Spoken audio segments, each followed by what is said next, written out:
Welcome to Board Game Binge, the place where we bring you bite-sized, bingeable board game content from across the industry.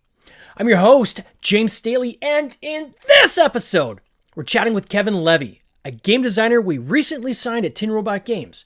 His upcoming title, Cities of Venus Civil War, is expected to launch in 2025. Kevin, welcome to the binge. How you doing, sir? Well, I'm happy to be here. It is great to see you again, my friend. We talk on a fairly regular basis, but I thought it would be kind of cool for this particular episode because I know there's a lot of listeners out there who are either budding game designers or are looking at trying to figure out where to start, right, in that whole circuit of, pitching and going out and play testing in a professional setting and things like that. And given that you just recently went through this and still go through this, I thought you're the optimal guest to have on the podcast. And of course, selfishly, you've got a super cool game you're working on that we're going to be talking about very shortly. So for starters, for those who don't know you, what do you do for work? Like, what's your day job? So I'm a fire protection engineer, and I kind of go around doing regular code compliance, making sure fire departments are able to do what they need to for various facilities. It's an exciting job, and I really enjoy it. I got a master's degree in it many years ago after a mechanical engineering degree. Oh, wow. Now, did you have to do any kind of like firefighting training or anything like that? Or is it purely based on code and understanding kind of from that perspective? So in school, it was a lot of fire dynamics, like the Navier-Stokes equations that mechanical engineers go through in thermodynamics. Well, we just focus on the fire element only. Later on in the job is when you learn the codes, but we did and really relish what little firefighter training they did let us into. I got to sit in a room, full firefighter gear on, the smoke's coming down from the ceiling as we're burning pallets in front of us. Holy smokes. Running up 4 flights of stairs, completely out of breath, breathing through that mask, and then burning a car once. Wow. That was cool. Now, is this the kind of thing, I guess, with the engineering training, you can kind of look at, I guess, after the fact of something that's happened and kind of work back and say, okay, this is likely how this happened? Like, do you get into that kind of learning a little bit of fire investigation? Yeah. Sure. The one rule with fire investigation is that we know so little about fire that it is ultimately truly hard to tell unless you have a smoking gun or literally a match. Yeah. Knowing how the fire started is really, really difficult. Yeah. So, and scary stuff too, right? Like fires move so fast. And I know a lot of our Canadian listeners, right, experienced the wildfires here in Canada this past year. And this is for the first time. I'm not too far from Toronto, which is in the center of the country. And this is the first time I can even remember walking outside and being able to smell and taste the smoke in the air. And that was from, thousands of acres of forest just completely in flames north of me here. And then again, we ran into that in Western Canada this year. So certainly fire is something that I think a lot of people are paying a little bit more attention to as of late. Now, that kind of surprises me that you wouldn't come out with like a fire game or something to do with like fires. Was that ever a thought when you were doing your game design? One of the funnest prototypes I played at Origins, where we met in person the first time, was actually a wildfire fighting game. I played that game. But no, I never really got a chance to design one myself or anything like it. I'm a sci-fi nerd in some ways, and all things space are really fantastic to me, and really love the Cities of Venus from the moment I saw the original Kickstarter. We're going to launch this thing, and just had my own ideas about where we could go with battling cities floating through the sky, and just all that kind of stuff. Now, how did you get into game design in the first place? Have you been gaming your whole life? Or are you more recent to the hobby, or how did that work? I moved to Knoxville in about 2015 and just joined a local board game group here and found that there was something more than Catan out there. I thought I had found this is something, Catan's something no one knows about, but then this group, that they were all tired of playing that. They had all these new games to teach. I learned a new game every single week I went. And now I relatively lead, or at least I organize that group. We have a couple meetups each week. Now, is it any games, or is it just is it play testing like designs, or is it regular games, or what kind of stuff do you guys do at this meetup? So the Knox Game Makers runs the prototype playtests once a week on Wednesdays. And we have 2 different meetups on Saturdays, one at a board game house, one at someone's physical house for other things. So we're connected with the Knox Game Makers, and I would love to, yeah. That's a lot of gaming, my friend. Trade. That's like 3 nights a week of gaming. Now, did you... I don't make them all. Yeah. Now, did you... I guess you joined these when you first moved to Knoxville, just kind of as a way to meet people? Is that how you kind of started? Is that fair? Or? Yeah, I looked into a couple things on meetup.com. It's not a dating website. And looking at the Knox Makerspace, where they're just like, make anything. Here's a 3D printer. Here's a laser cutter. Let's see what we can do. Yeah. Or maybe a sewing machine. And looking into a couple different hobbies on there, and one of them was the Knox Area Board Gamers. So that's cool. That's how I initially got into this more in-depth board gaming. And then the pandemic hit, and I thought maybe I could make a game. Now, was that like something you had kind of always thought about in the past, or is it just like downtime because of pandemic is like, okay, I got to do something to keep myself from going crazy? Really just got inspired by a couple different things. A piece of music called Warbringer by Lindsey Sterling and the Fat Rat. Yep. It's an absolute banger. And that was just playing in my head over and over. And I'd seen Mortal Engines the same week. And I was like, man, giant cities battling just needs to be a game. Why is this not one of the board games we have on our shelves? And those 2 things just playing over and over in my head, it really developed it from there. Like, what do I want in a board game? What are my favorite concepts? Like the ebb and flow of power in a game between the lead player and another. I could list a couple games that demonstrate that. And I like hex grids, so that's in the game too. And then with this, so, and where we first met, I mean, we had met before kind of online through prior to Origins, where you had actually pitched this to us, right? This game you had created at the time. It was, I believe, Red Rainfall was a name of kind of this world or kind of story that you had created. And, you had obviously been doing the circuit for a bit, and I mean, there's a learning here. We're going to talk about this a little bit in a second too, but your first email, I turned you down, right? You sent me a second email. I turned that one down as well. Right. And it wasn't until we met at Origins. I'm like, whoa, wait a second. I think I made a mistake. I literally used those words when I was talking to you. I said, I made the mistake that I didn't give this more time. Good lesson for me as a publisher. But there were some certain things that changed between iteration 1 and iteration 2. And for me, that was presentation, right? And I'm a very visual person, right? And a lot of people are, quite frankly. And this even gets into my own game design. When I'm, creating a game, I will always do either a game crafter version, or I'll try to create something like with sleeved cards and so forth, and I'll use whatever I can find online, whether it be existing clip art images, things from maybe Shutterstock, stock photography, or even AI, right? Just to kind of get that concept down on paper, because like me, a lot of people won't give things a chance, right? Unless they can kind of visually see it and be like, okay, I can kind of immerse myself in that. It's a shame, but that's the reality. And we're humans. Yeah, we are. You got to feel it too. Yeah, and I remember the first couple times I'm like, this floating cities. We're kind of doing floating cities. I don't know. It seems like it's not really going to complement what we already have. Right. And it wasn't until after our campaign, blew up and did quite well. And for those people who still want to back it, they can do late pledges still. Go citiesofvenus.com, or even if you go on Kickstarter, you can find our campaign page for late pledge. That's closing, I think, in about 2 weeks. So it's kind of final call for late pledges. And the manufacturing's already begun on that game as well. But when we created this world where, there's really a lot of thought behind, how can we continue to expand it, right? How can we take the story beyond what we've done?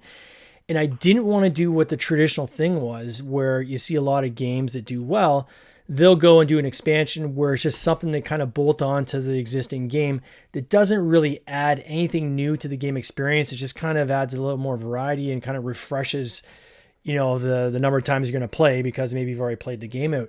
We really want to have standalone games that fit within the universe of Cities of Venus, but were their own games, their own game style.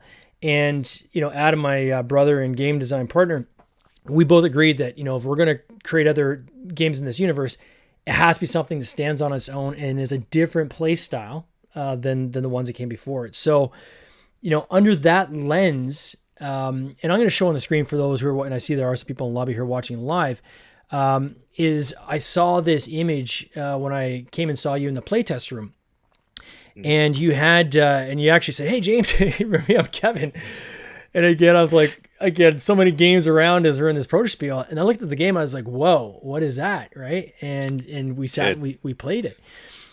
And for me, it was that visual that just hit me. Right. And the change you made from that original game, which was more, I believe it was a rectangle or like a square board, right? It had hexes. Mm-hmm. To then this, where you had, again, it's all art that you're using as stand-in art. But the colors and the fact you had this giant kind of circular planet that these cards kind of go around this arc around the outside that's in orbit, I could see it, right? And you can see the minis on the table that look like little mini stations. It's like, okay, now I see how this fits into the story. And Adam and I had been talking for quite some time that although the style of Cities of Venus is very much Euro, where everyone's playing their own game and they're, you're competing against, a pool of common resources. Your game is very much a take that kind of game, right? A versus game. And that was something that we wanted to have in the portfolio as a game style, playable style. And so it just fit. And, it was so cool to, get a chance to play it at Origins, but then, I talked afterwards and I said, you know what? I talked to Adam, I've play tested this game online with some friends and we think it fits. And you and I came to a licensing arrangement where now you're part of the Cities of Venus team, right? And this game's going to come out in 2025. Very happy. Mm-hmm. When you were pitching this to other people, can you walk us through and the listeners through kind of that whole, how's that process work, right? So somebody's that's got a game idea that they've polished enough that they can present it. How do they go about getting it in front of people? How do they go about kind of pitching and so forth? So let's start off with the getting it in front of people. Walk us through that process. Get it in front of people early and fast is one of the first recommendations you hear about board game design. And by the time I presented it to you at Origins, I was on playtest 150 or so. Yeah. And that was very different than the first time I presented it to a publisher. The guys that made Wreck and Ruin. It wasn't like an official pitch. It was just, hey, I've got a publisher who's willing to talk to me, maybe give me some advice, but I'm going to do my best regardless. I mean, who knows, you get lucky. But that was like back at playtest 30. And it was a ridiculously different game. All of the art at that point was clip art. I took some early advice that was also really good, and that was get it in Tabletop Simulator or some other online platform, because my ability to share the game with other people depended on being able to reach them. And ultimately getting people into the room with you at one of these conventions is probably the best way. But after that, the way you make a connection, do follow-up playtests, all that, Tabletop Simulator was my go-to platform. Yeah. And even with clip art, I felt very confident each time I pitched it to people. I don't remember, but I think the first time I pitched it to you was definitely with that. I just like the barest outline of this is what a gun turret looks like, and that's still better than some of the text I used to have on the cards a long time ago describing that. But that's where you start. You start with, let's describe what we're going to do. And let's see that the mechanics work. Is this game fun? Is like your ultimate challenge question initially. And if you can have fun with the game when it looks terrible, then it's worth investing your time more. Still invest as little money as you can in a concept going into it, even a passion project. But yeah, and find people you can pitch it to. And online is definitely one of the ways I reach the most people. Probably half dozen publishers said, yeah, sure, we'll play online, and gave me some great advice with it.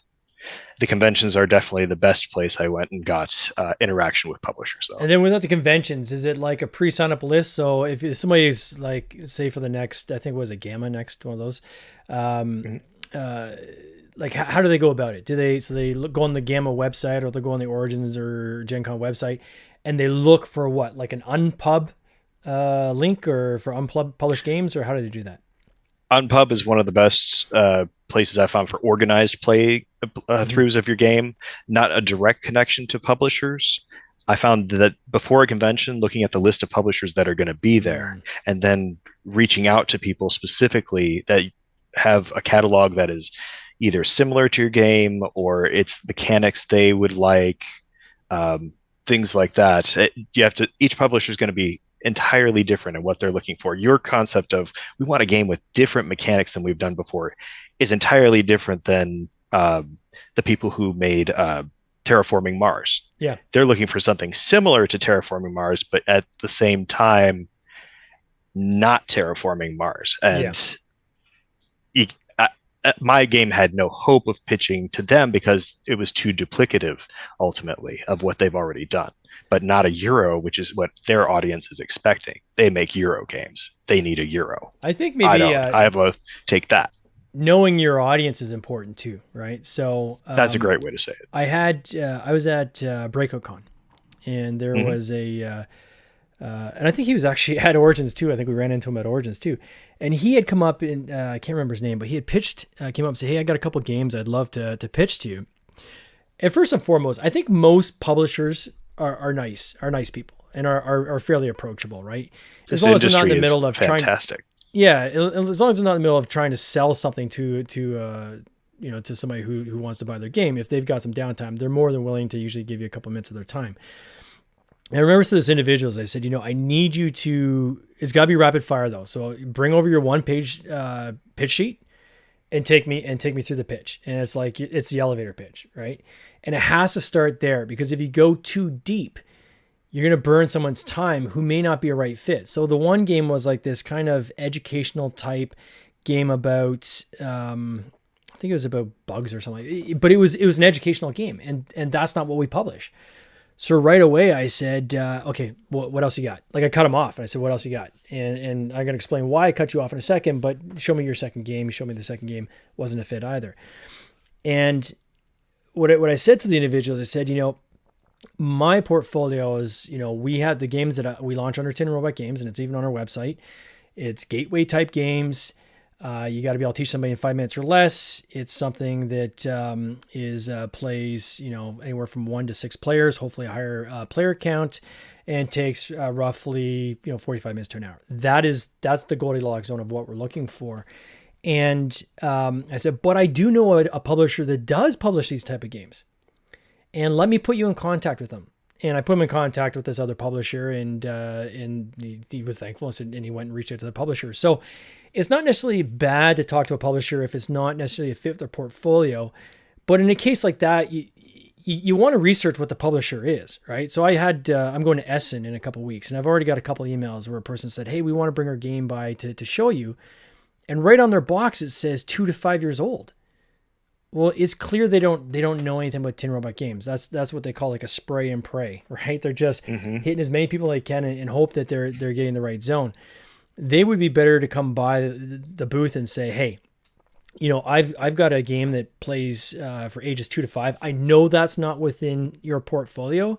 Is there any publishers that you know that you could potentially connect me to that or point me in the right direction?" People are usually pretty excited to say, "Hey, yeah, I know quite a few people. Let me put you in contact with somebody I think is probably a fit for what you're looking for, or I can at least send you in the right direction." I do that all the time. I meet a lot of people on this podcast, obviously, and often, that I'll keep that name. And if there's someone down the road that is a fit for that person, I'll make an introduction. And, I guess the lesson there is just make sure you know the audience and tailor your message specifically to the audience as best you can. That pitch sheet is going to tell people real quick whether it's even in the zone. The 3 most important bits of information, like the age range, the time the game plays, and the number of players. And I was fortunate to have a game that fit what you were looking for. Yeah. As opposed to designing my game to become what you needed it to be. And you got to find a publisher that matches with that. And some of that's a little bit of luck, I'll admit. But that one, I think there was some luck there. It was serendipitous that we met at Origins. So we'll call that fate, right? That we connected there. But certainly, the initial iteration of your game was, floating cities. So there were some similarities there, obviously. But yours is about, getting water, right? And kind of reclaiming water from the planet. And, it took a little bit of me kind of digesting the game, saying, okay, how could this fit in with our current synopsis, right? And it was after kind of, thinking about it for a good week that I was like, okay, I got it. It's not water, it's the V-Knight, right? In our game, you're constantly mining V-Knight. You're, again, going after V-Knight in the sequel, which is Seas of Venus Survivors. And then your game, again, V-Knight is going to be the core resource that helps power the ship and that you're battling over. So once we're able to kind of make that mental connection, it's like, okay, we can make this work. At that point, drills became mining mechs. Yeah, exactly. A few other things. Yeah. It was easy. It rolled. And I think one of the things for me is that when, people are pitching games to a publisher, the one thing you have to be cognizant of is that publisher is, if they sign you on, you're signing that they are going to take the ball from there, right? And it may or may not look the way you originally pitched it, right? So, I mean, you could have stuck to your guns and said, no, it's got to be water, it's got to be red rainfall, in which case, I mean, we couldn't really move forward from there. So your willingness to say, yeah, I get it. This is going to have to be reskinned under your franchise. I want to be part of that franchise. And having that openness, I think, is important to people to be cognizant of as well, right? That's coming. Rarely will somebody take a game, as is without any changes. Like, very rarely. Absolutely. Yeah. You got to know what you're going to be willing to negotiate on. And for me, becoming part of a larger catalog of games, especially with my first design, that's actually kind of the dream there. Ultimately, maybe someday I'll design a game that people make a whole catalog of games from. Yeah. But becoming part of something else here was absolutely thrilling for me as far as what I was looking for in my adventure. This started as a hobby. It still is a hobby. Yeah. And I want to see how far I can go with this. This is a lot of fun for me every day. The other thing I would say is, and I think this is important for people who are designing and pitching, is that, and it's different for every publisher, but for me as a publisher, and I can say this is something similar to Connor McGoey from Inside Up Games. He and I were having a conversation a couple months back, and I was saying to him, I said, when you're obviously since Earth, you're getting pitched, tenfold what you're getting pitched before. How do you sort through it, and how much are you still kind of changing the design and really kind of putting your thumb on it? And it was interesting, that conversation, because it really made me kind of reflect and adjust my approach. And what his comment was, is he said, James, we are, again, because now the engine's going, right? Time is now the resource, and I don't have a lot of time. If the game is not a functioning game, I'm not fixing it. It's over to them to fix it, right? They got to fix that stuff and bring it when it's ready. And if it's not ready, then we move on to a different game. And it was insightful to me, because that's a shift from designer to publisher, right? And he was a designer as well, and then now he's mainly a publisher. Likewise, Tin Robot Games is kind of headed in the same direction. And that's why someone like yourself, and I would say, Reed Muscola is another great example of this, who just recently did Catnip Auction House with us, is these are the kind of relationships I'm now seeking out, right? Where it's not just somebody saying, here's my game, see you later, let me know when it's published. It's no. You understand that I'm driving the bus, but you're on the bus, right? And I need you to be participative in that, because you know your game better than anybody. I'm going to help steer and guide to make sure it fits within our portfolio, some things that we think we need based on our experience in launching prior titles. But you got to be participative in it, right? So you've been great in that regards, and it helps that you've got a 3D printer where you're 3D printing stuff.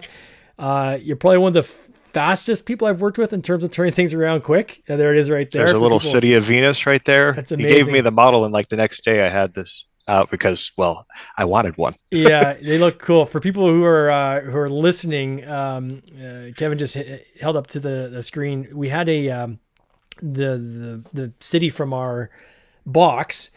I had my 3D designer actually create a 3D version of that because Kevin had his own 3D ships that he'd been using in the game.